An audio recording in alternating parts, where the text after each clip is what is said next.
Importé en Côte d'Ivoire vers 1958 par des Européens maîtres d'éducation physique, le handball a été adopté par la jeunesse ivoirienne pour la facilité de son jeu. Mais c'est à partir de l'année 1980 que la discipline fera la fierté du pays.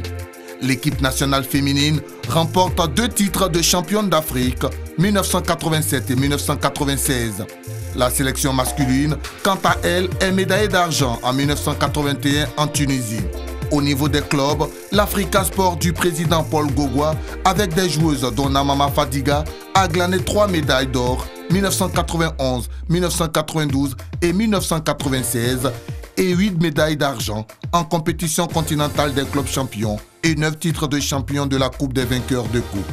Puis, c'est au tour du Rombo Sport Kwebo, créé en 1995 par Diko Suleiman, de représenter la discipline au plan continental en terminant vice-champion à 3 reprises avec des joueuses telles que Kouabenant Eliane, Yapi Chadon et autres.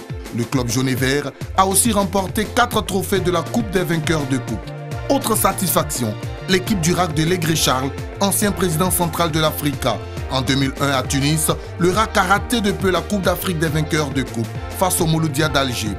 Cependant, les pionniers de la suprématie du handball ivoirien sur l'Afrique restent l'AF Boaké en 1981, l'ASC Boaké 83-84 et l'USC Bassam en 1989, vainqueurs de la Coupe d'Afrique des clubs champions.